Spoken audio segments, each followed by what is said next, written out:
오늘 본 말씀을 통해서는 기회의 전환 능력, 기회의 전환 능력이라는 제목으로 하나님의 말씀 증거하겠습니다.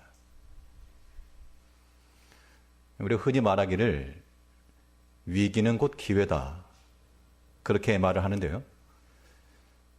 위기 자체가 우리에게 유익할 리가 없는데 그 위기라고 하는 것을 어떻게 해석을 하고 또 어떻게 대응하냐에 따라 참으로 좋은 기회가 될 수 있다는 겁니다. 이 무역 보복으로 인해서 수입이 막히니까 큰 위기였는데 자체적으로 생산해낼 수 있는 기술을 갖추게 되면 그것이 도리어 전화위복이 되는 것처럼 우리 신앙도 마찬가지입니다. 우리 눈에 보이는 것들은 분명 큰 위기지만 이것을 우리가 어떻게 판단하고 또 어떻게 대처하냐에 따라서 우리에게 좋은 기회도 될 수 있다는 겁니다. 그러면 우리 일상의 삶 가운데서 우리가 만나는 수많은 사건들, 또한 사람들, 여러 가지 발생하는 일들, 이 모든 것들을 우리는 어떠한 기회로 잡아야 되겠는가? 오늘 본 말씀을 통해서 살펴보도록 하겠습니다. 첫째로 우리의 삶을 어떤 기회로 삼아야 되는 거 하니 회복하는 기회로 삼으셔야 됩니다. 회복하는 기회. 이 회복이라고 하는 것이 일어나려면 그 전제로 상실되었던 것에 대한 감사가 필수입니다. 회복이라고 하는 것은 잃어버렸던 것을 다시 찾는 것인데 잃어버린 상태에서 그게 위기죠. 그 상태에서 지금까지 주어졌던 것이 정말 큰 것이었구나. 참 귀한 것이었구나. 그것을 깨닫고 감사할 때라야 그때 회복이 이루어지는 겁니다. 우리가 어떤 것이든요. 물질이 되었건 사람이 되었건 시간이 되었건 건강이 되었건 그게 있을 때는 잘 몰랐는데 그게 상실되고 나니까 잃어버린 바 되고 나니까 정말 그게 귀했다. 내가 물질을 너무 낭비했다. 참 그 사람 참 귀한 사람이었다. 참 1분 1초가 아깝다. 그런 것들을 잃어버리고 난 다음에 그거 참 귀한 것이었다라는 생각, 그 상실된 것에 대한 감사할 때 그때 회복이 일어난다는 겁니다. 오늘 본문을 보게 되면 이 사무엘상의 사무엘이 이어지는 과정 가운데 동시 장면입니다. 어떤 게 동시 장면인가 하면 두 개의 싸움이 벌어졌는데요. 하나는 이스라엘 골짜기 가운데서 블레셋과 이스라엘, 즉 사울과의 싸움이 있었고 원래 이 싸움은 블레셋의 대표 장수로서 다윗이 출전할 예정이었습니다. 그러니 다윗과 사울의 공식적 전쟁이 될 뻔했는데 하나님께서 이 블레셋 사람들의 시기 어린 반대를 이용해서 다윗을 돌려보내었습니다. 다윗이 그냥 편안하게 집으로 돌아온 게 아니고 집에 돌아와 보니 아말렉이 침노해서 남아있던 식솔들을 다 사로잡아가지고 아무것도 없는 빈 곳을 만나게 되었습니다. 이스라엘 골짜기에서 블레셋과 이스라엘의 전투, 사울의 전투가 있었고 그와 동시에 이 실갈락이 침노하였던 아말렉을 쫓아가서 다윗과 아말렉의 싸움이 동시에 있었습니다. 다윗은 그 시글락이 돌아왔을 때 속으로는 감사했겠죠. 참 다행이다. 내가 싸웠으면 참 낭패보았을 뻔했는데 참 다행이다. 하고 돌아와 보니 당연히 있을 거라 생각했던 가족들, 자녀들, 가축들 싹 없었다는 겁니다. 한 번도 의심해 본 적 없이 항상 거기 있을 거라고 생각했던 것이었는데 와보니 없어졌다. 그래서 사람들이 울 기력이 없도록 울었다 그랬습니다. 굉장히 당황한 순간이었고 다윗도 크게 궁급하였고, 그러면 그 상황 가운데서 잃어버렸으니까 어쩔 수 없지. 그게 아니고 그 상실되고 잃어버린 그 식솔들과 가축을 도로 찾으러 갔죠. 왜 백성들이 울 기력이 없도록 울었는가? 당연한 게 아니고 정말 귀한 나의 사람들인데 이게 사라져 버렸기 때문에 만일 원수와도 어겼다 그러면 잘 됐다 차라리. 아말렉 땡큐 했을지 모를 일이지만 사랑하는 자녀들이요. 가족이었기 때문에 그 상실감을 그대에 둘 수 없고 따라한 겁니다. 하나님께서 우리에게 주신 것들을 잊어버리는 것, 그것을 두 글자로 뭐라 말하는가 하면 성경에서 말한 조금 격하게 표현하면 그걸 우리는 저주라 말이죠. 저주. 하나님께서 이 광야 백성들을 가나안에 들이시고 이 여호수아의 영술 안에 그 땅을 정복해가는 과정 가운데서 이 12지파를 둘로 나눠가지고 하나는 에발산에 또 하나는 그리심산에 세웠습니다. 한쪽에는 축복을, 한쪽은 저주를 퍼붓는데 그리심산과 에발산 가운데서 어디가 저주였을까?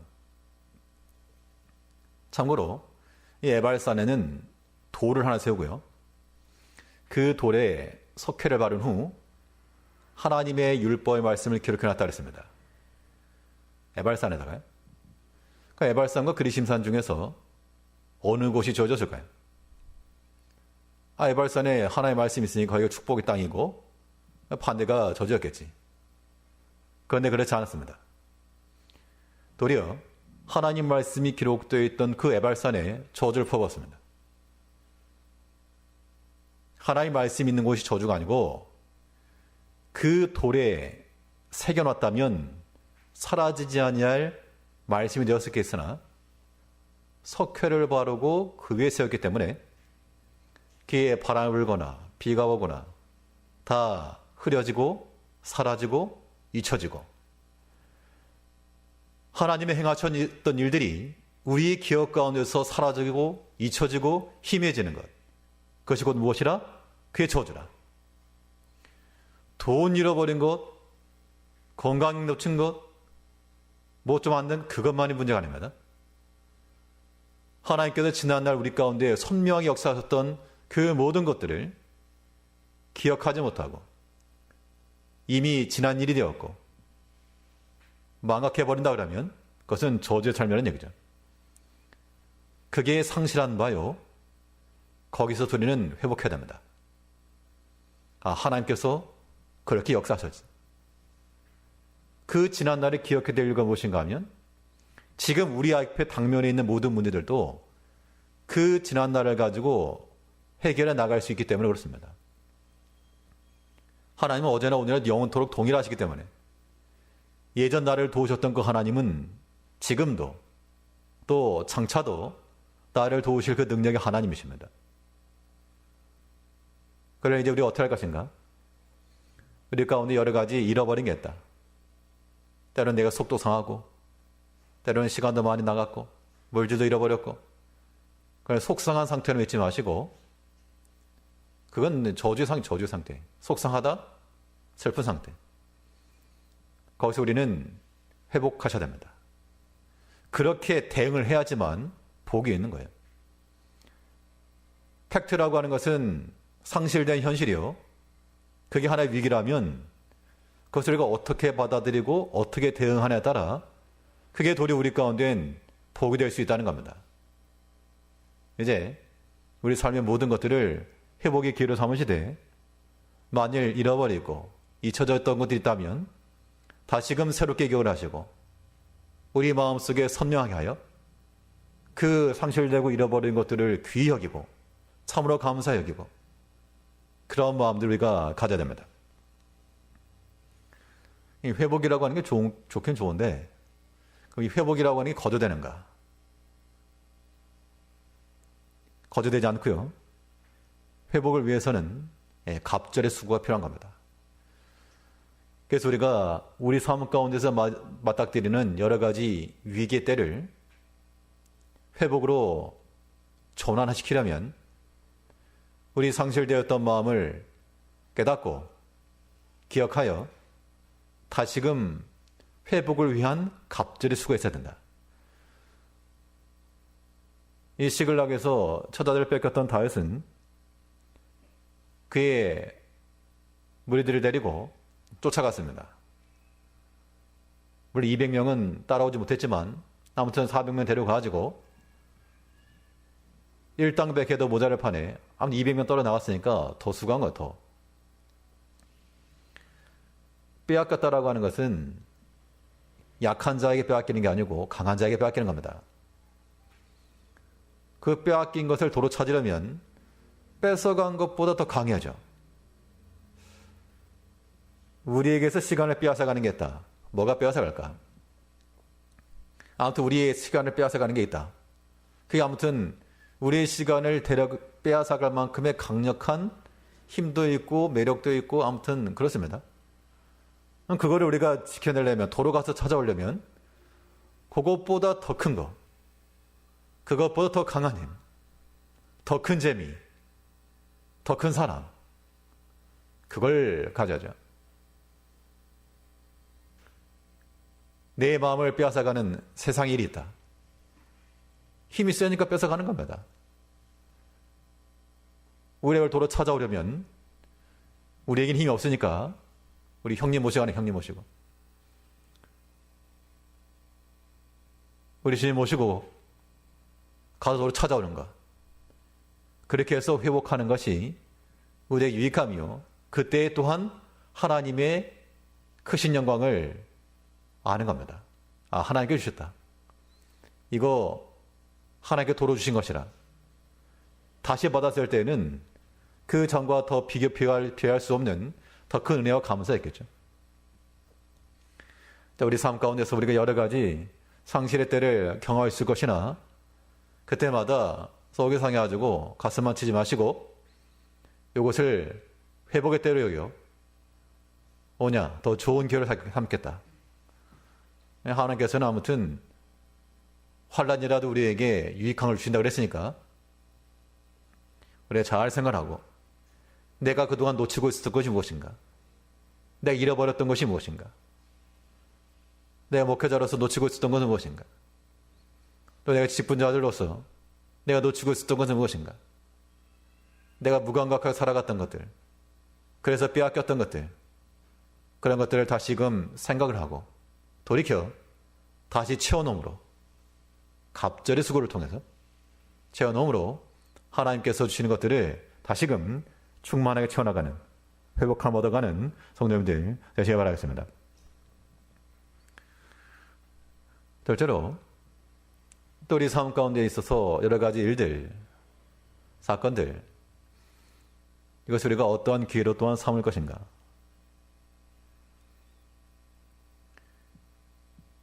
모든 형편들을 은혜 갚는 기회로 삼을 줄도 알아야 됩니다. 은혜 갚는 기회로 삼는다는 것은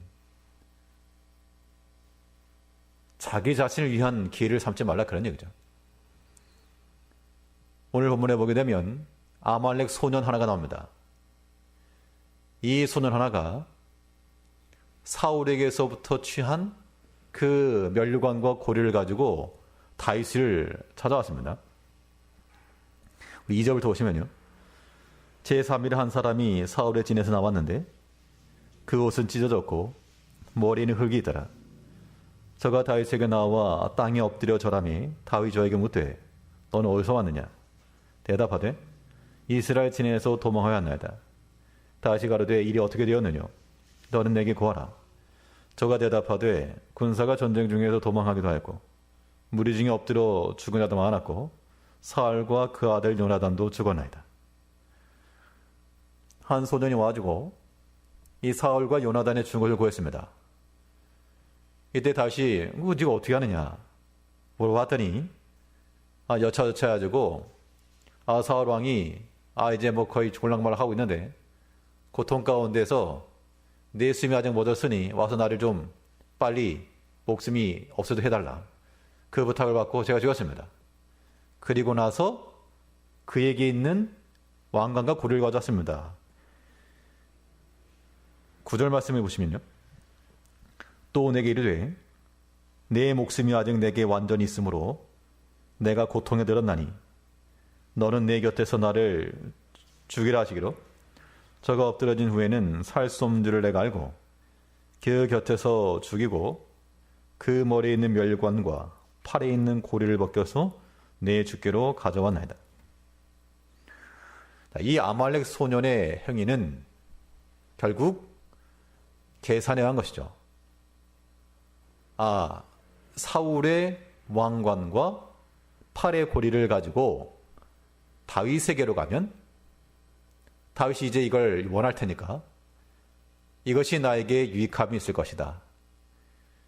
사울의 고통하고 신음하여 죽어가는 그 장면을 자신의 입신의 기회로 생각하고 자기를 위해서 사울의 머리에 있는 왕관을 벗기는 겁니다. 그러니까 죽은 다음에 벗겼는지 아니면 아직 숨이 있는데 벗겨갔는지 알 수 없으나 아무튼 이 소년의 말이 사실이라 그래도 아무튼 이 장면은 왕에 대한 예우도 아니요 또 다윗을 제대로 알지도 못한 것이며 자기를 위해서 자기 계산기 두드리고 죽은 겁니다. 자기 중심적 사람의 특징이 이와 같아요. 꼭 무슨 뭘 한다 그러면 나한테 손해나는 건 없는가?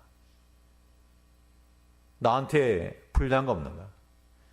그런 것은 손톱만큼이라도 허락하지 않은 사람들. 그렇게 계산해가지고 일이 될 것 같지만 하나님의 일은 그렇게 되지 않습니다. 내가 계산을 잘 해가지고 계획을 잘 세워가지고 요래 여기서 왕 면류관 여기서 팔 요거 다이대에 가면 오케이 그런 계산은 되는 게 아니라는 얘기죠. 그런데 우리가 그런 계산 참 잘합니다. 사람이 그 무지함이라고 하는 것은 참으로 숨길 수 없는 것인데 나한테 조금만 불리하게 된다 그러면 엽차 없이 사나워지고 내가 조금 손해봤다 아주 불신잡아도 못한 그런 공격성을 가지고 그런 모습을 가지고 나가는 것은 은혜를 갚는 게 아니고 도로 잃어버리는 겁니다. 어떻게 할 것인가? 자기 자신을 위해서 기회를 삼는 자들은 은혜를 다 쏟는 겁니다. 고린도서에 있는 말씀처럼 자기의 유익을 구하지 말고 많은 사람의 유익을 구하여 구원함에 이르게 하라. 그러니까 우리가 하나님의 교회 내에서 자기 자신을 생각하게 되면 다 내 중심으로 돌아가야 돼요. 내 마음에 들지 않으면 어떻죠? 내 마음에 들지 않으면 화가 나는 것이고 속상하고 뒤집어지고 내 생각과 뜻대로는 이렇게 되는데 이렇게 안 되거든요. 그건 오늘 본문에 나오는 아말렉 사람의 이 소년과 똑같은 겁니다. 내가 지금 왕의 면류관 가져가고 팔에 고리 가져갔으면 다윗 왕이 나를 두 팔 벌려 환영하고 그랬느냐고 고맙다고 이제 너는 내 오른팔이라고 그렇게 나와야 마땅한데 돌이 날 죽여? 하나님 앞에서는 절대로 우리 마음이 요동쳐서 안 되고 분노해서도 안 되고 어디 안전이라고 하나님 앞에서 분노합니까? 아무리 좋은 마음과 계획과 뜻을 가지고 있어도 하나님은 그렇게 하는 거 아니라고 했습니다. 내가 조그만 손해라도 못 참겠다. 내가 좀 억울해서 못 살겠다. 우리가 보통 성도들이 목회자들 마찬가지고요. 남에게 어떤 비난의 소리나 이런 거 듣는 걸 참 못 견뎌합니다. 왜냐하면 그만큼 깨끗하게 살려고 노력하고 힘써 노력하려 하기 때문에 그의 정당한 평가를 받지 못하면 굉장히 힘들어하는 것이죠. 근데 그런 것도 우리 다 이겨내야 됩니다. 우리를 일부러 악한 마음을 가지고 그렇게 대적하는 사람이라면 그 사람이 잘못된 것이지만 그렇다고 해서 우리가 그런 일들에 인해서 우리의 마음이 흔들리거나 혹은 똑같이 무너져 내려가서 안 됩니다. 우리는 우리 자신을 위해서 계산하고 따지고 또 이 모든 것이 나의 영광이 돌아오길 위해서 그 목적을 행하는 것은 지극히 바람직하지 않다. 성경에 보면 모든 자기를 위해 살았던 사람들 가보십시오. 자기를 위해서 먹고 자기를 위해서 남기고 자기를 위해서 숨기고 자기를 위해서 일하고 이 모든 그 결과는 하나님 앞에 그 엄미한 진노 앞에 다 드러나왔습니다. 말로는 주를 위해서 합니다 하지만 자기를 위한 것이 될 수가 있죠. 그래서 우리가 이 신앙 양심을 따라 참으로 하나님 기뻐하시는 그것을 만족하는 겁니다. 이것이 하나님 기뻐하시는가? 만족하는 거죠. 꼭 내 말대로만 돼야지만 되는 게 아니고 이걸 통해서도 서로 성도가 서로 함께 역사하고 합심하고 봉사하고 이런 일이 된다? 그걸 만족하는 겁니다. 도리어 만약 이 아말렉 소년이 이 고통 중에 죽어가는 사울을 봤다면 도리어 그에게 생명을 위해서 수고하고 헌신했다 그러면 아마 다윗으로부터 칭찬받았을 겁니다. 왕관하고 파리고리 가져오지 않았어도 내 주께서 돌아가는 그 장면에 내가 어찌하든 그를 살리려 그의 입에 물을 주었고 그의 몸을 감싸주었고 그의 흐르는 피를 닦아주었고 이런 말이 있었다 그러면 그는 영광 받았을 겁니다. 그런데 조금이라도 자기에게 유익할까 하여 행했던 이 모든 것들은 도리어 죽음을 하고 말았습니다. 여러분 성도님들은 다 자기를 위한 기회를 삼지 마십시오. 하나님의 교회니까 하나님의 교회 내에서 영광 받으실 분은 오직 하나님 한 분이시고 우리는 다 종과 같이 낮아도 좋다면서요. 이름도 없이 빛도 없이 다 이 거짓말이라서 내가 이름도 있어야 되고 빛도 있어야 되고 모든 십자가는 주님이 다 지고 가셔. 그것은 은혜를 갚는 게 아닙니다. 나를 위해 사는 것이 아니요 주를 위하여 은혜를 갚을 줄 아는 자를 되어야 됩니다. 이 은혜를 갚는 기회를 삼다는 것은 가장 좋은 방법은 은혜 받은 기억을 잃어버리지 않는 겁니다. 항상 은혜 받았던 기억들을 우리 마음속에 두고 있을 때 설령 한두 가지 속상함이 있어도 내가 지난날 받았던 그 은혜와 그것 때문에 우리가 관계를 끊지 아니하고 의를 지켜나가며 또한 사랑과 선의를 대할 수 있는 겁니다. 근데 그런 기억들이 사라지게 되면 끝이죠, 끝. 우리가 하나님 앞에 받았던 은혜들 또한 성도들과의 관계 속에서 우리가 함께 나누었던 그 은혜들 그런 것들이 우리 마음 가운데 여전하면 그 믿음의 교제는 지속될 것이요 그렇지 않으면 남인 겁니다. 우리가 하나님 앞에서 은혜를 갚는다는 것 오늘 본문에서는 이 사무엘상과 사무엘하 연결되는 과정 속에서 이 상징적인 모습이 하나 나타납니다. 이 구속사적 관점에서 보게 되면 다윗은 장차오실 그리스도를 예표하고 있습니다. 반면 사울은 핍박하는 사람이죠. 그래서 이 사울이 마지막 죽는 장면을 보게 되면 그 칼에 엎드러져. 칼에 엎드렸다는 얘기는 그 배에 찔렸다 그런 얘기죠. 이거는 예수님을 팔았던 가룟 유다가 땅에 떨어져 배가 터져 창자가 나왔다라고 기록할 만큼의 좀 참혹하지만 그런 장면과도 연상이 됩니다. 그건 이제 해석적인 부분이고 실제 사건 중에 이 아말렉 소년은 어떻게 했습니까? 이 사울의 시신에 대해서 그 시신을 거둔 것이 아니라 그를 도리어 죽였고 그에게서 면류관과 고리를 치워왔다는 겁니다. 그런데 사무엘상 31장에 보게 되면 이 사울이 블레셋 사람들에게 사로잡혀가지고 목은 베었고 또 그의 온 몸이 벳산 성벽에 걸려있는 것을 보고 그 소식을 듣고 야벳 사람들이 위험을 무릅쓰고 가서 그의 시신을 거두다가 장례치는 장면이 나옵니다. 우리 앞에 사무엘상 31장 10절을 보시면요. 사무엘상 31장 10절에서 그 갑옷은 아사롯의 집에 두고 그 시체는 벳산 성벽에 못 박음에 길란 야베스 거민들이 블레셋 사람들의 사울에게 행한 일을 듣고 모든 장사가 일어나 밤새도록 가서 사울과 그 아들들의 시체를 벳산 성벽에서 취하여 야베스에 돌아와서 거기서 불사르고 그 뼈를 가져다가 야베스 에셀나무 아래 장사하고 7일을 금식하더라. 이 사건 이후에 아말렉 소년의 이야기가 나온 겁니다. 이 아말렉 소년은 이 사울의 시신을 훼손하고 자신의 영광을 추구하였고 이 길란 야베스 사람들은 도대체 뭐 때문에 이 위험을 무릅썼는가?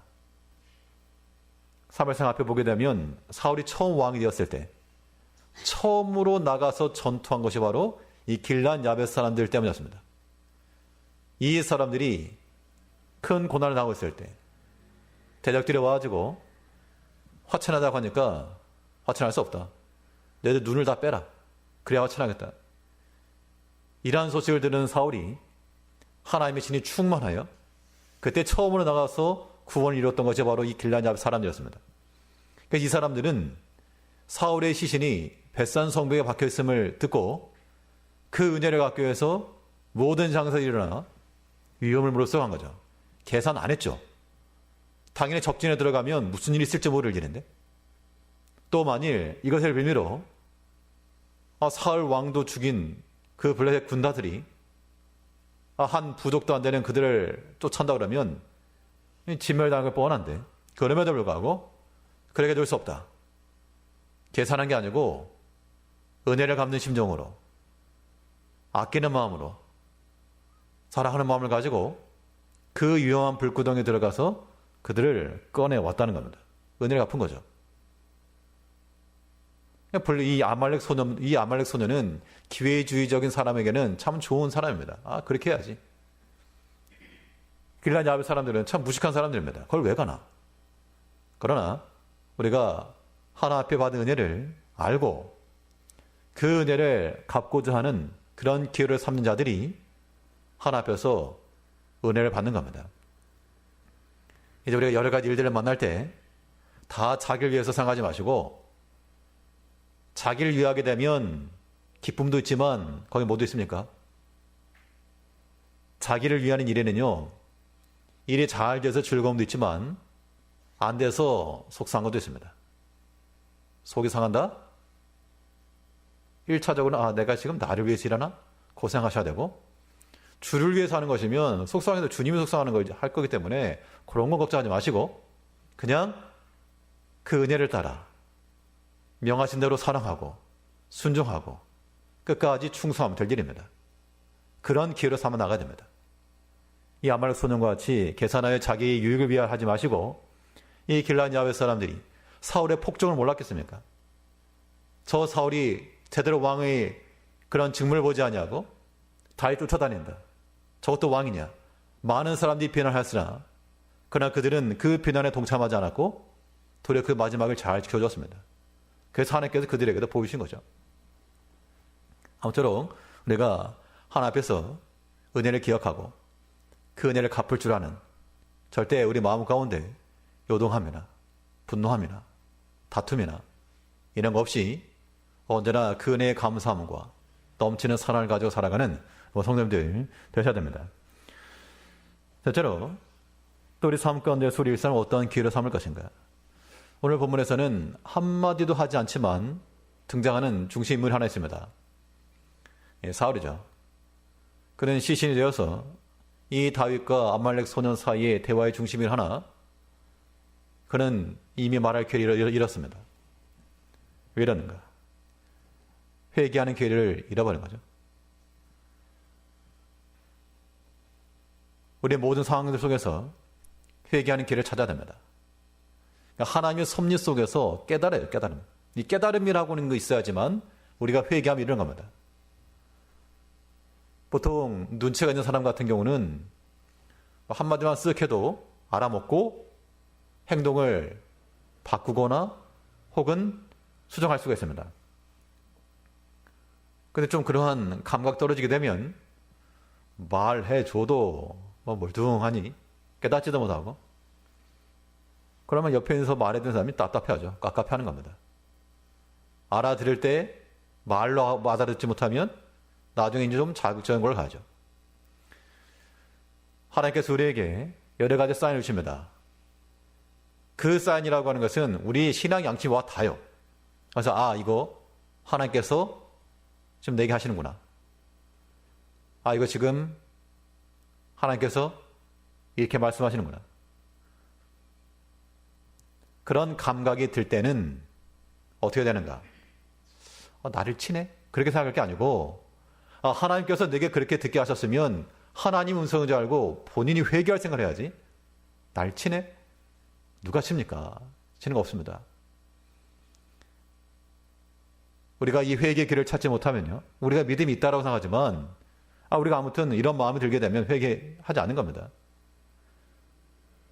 하나님께서 사울에게 사인을 안 주셨겠습니까? 사인을 많이 줬죠. 그가 다윗을 죽이려고 눈이 충혈되어가지고 군사를 입고 돌아왔을 때 그 고래가 가지고 좀 쉬어야 되겠다. 그 수많은 경원들을 대동하고 안전하게 잠이 들었으나 깨어보니 옷자락이 베어져 있었다. 죽을 수 있었는데 하나님께서 그 사건을 통해서 사울은 깨닫게 했죠. 그래서 사울도 내 아들아 내가 다시 널 쫓아가지 않겠다. 다짐해놓고 또 간 겁니다. 하나님께서 분명 깨달을 수 있는 기회를 줍니다. 어떻게? 사람의 형편과 상황마다 다르겠죠. 근데 분명한 것은 하나님께서 여차여차해서 듣게 하시는 겁니다. 다윗이 범죄하여 하나님 심판할 때 도망갈 때 그 종이 하나 따라하면서 욕을 했다 그랬습니다. 저주. 그때 다윗이 말하기를 그 사건 속에서는 저 깜도 안 되는 저것이 나를 비난하는가. 그것 때문에 속상한 게 아니라 하나님께서 지금 나에게 하는 소리다. 그렇게 들었기 때문에 다윗이 회개할 수 있었고 그래서 하나님의 문제를 회복한 겁니다. 하나님께서 어떤 섭리 가운데 역사하시든 혹은 말씀을 통해서 어떻게 역사하시든 하나님께서 내게 들으라 아니면 네 집 좀 봐라 이렇게 하는 게 있으면 어떻게 하셔야 되는가 하면 그때 눈 열고 귀 열어야지. 못 보겠다 눈 감고 듣기 싫다 귀 닫고 그래가지고는 하나님의 은혜에 이룰 수가 없다는 겁니다. 회개하기는 다 놓치는 거예요. 그럼 누구 손에? 자기 손에. 100% 자기 손에. 왜냐하면 회개하지 않으면 여전히 그 죄의 문제로 혹은 양심의 거리낌의 문제로 갈등의 문제로 막힌 문제가 여전할 거기 때문에 마음의 평안이 없을 것이고 말씀이 들리지 않을 것이며 기쁨이 없을 것이기 때문에 자기 손해인 거예요. 회개할 게 잃어버리게 되면 눈물이 흘리며 구할지라도 복을 얻지 못한다 그랬습니다. 우리는 지혜로운 자들이어서 하나님께 여러 가지 섭리로 행하실 때 깨달으시고 깨달았으면 돌이켜야죠. 그 모든 죄악된 행실에서부터 돌이켜 하나님께서 원하시는 바로 들어가야지만 그제서야 끝나는 겁니다. 그렇지 않으면 하나님이 이기나 내가 이기나 그래 봐야 소용없어요. 하나님 못 이기니까. 하나님께서 우리에게 깨닫게 하실 때는 깨달아야 됩니다. 듣게 하실 때는 비록 부담이 돼도 들으셔야 되고 보게 하실 때는 때로 속이 뒤집어져도 봐야 됩니다. 회개하라고 돌이키라고.